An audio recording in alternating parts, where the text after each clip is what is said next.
কে যাবে কে যাবে না এটাকে হিসাব করে করে একটি পদ্ধতি নির্ধারিত হয় না। বাংলাদেশের ৫৪ বছরের যে নির্বাচনী ইতিহাস, সনাতনী পদ্ধতি বা ট্র্যাডিশনাল যে পদ্ধতি, এই পদ্ধতিতে আমরা কোনো একটি নির্বাচনও সুস্থ উন্নতি করি।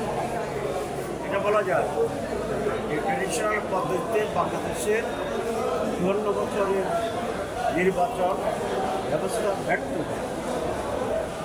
এই পরিপ্রেক্ষিতে আমরা পিআর সিস্টেমের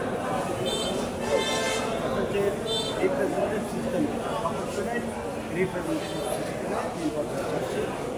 এটা পৃথিবীর ৭০ থেকে বেশি দেশে প্রচলিত।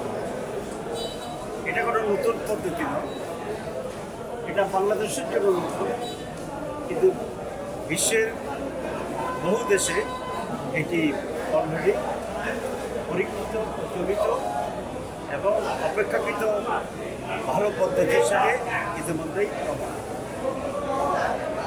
পিআর পদ্ধতিটা হচ্ছে যে কোনো একটি দল বা মার্কার এগেনিস্টে ভোট হবে, সারা দেশের মানুষ ভোট দেবে। এখনকার যতগুলো বুথ আছে সব বুথ থাকবে, এখনকার যে প্রিসাইডিং অফিসার আছে, পুলিং অফিসার আছে, ব্যালট আছে, এটা থাকবে। এখানে কোনো একটা নির্ধারিত জায়গার ব্যক্তির পরিবর্তন একটা দলকে, যে দল সারা দেশে যে পরিমাণ ভোট পাবে একটা সুষ্ঠু নির্বাচনের মাধ্যমে তারা পার্লামেন্টে সেই অনুপাতে সিট।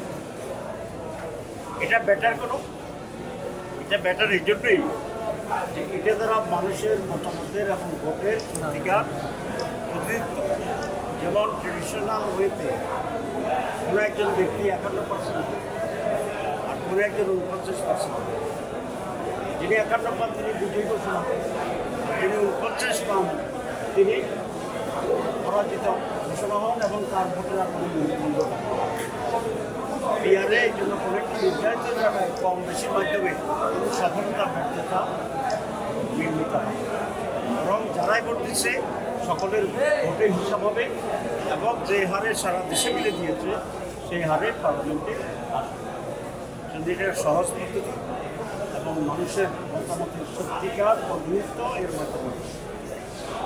দুই, পিআর সিস্টেমে কেউ কেন্দ্র দখল করতে পারে, হচ্ছে দেখবে যে এক কেন্দ্র দখল করে তার কোনো লাভ নেই।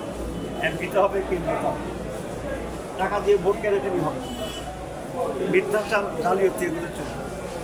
সুতরাং এটাই হচ্ছে একদম ৫৪ বছরের অভিজ্ঞতা, একটি নতুন পদ্ধতি, এটা উত্তমভাবে এবং এদেশের ৭১% মানুষ ইতিমধ্যেই পিআরের পক্ষে রায়।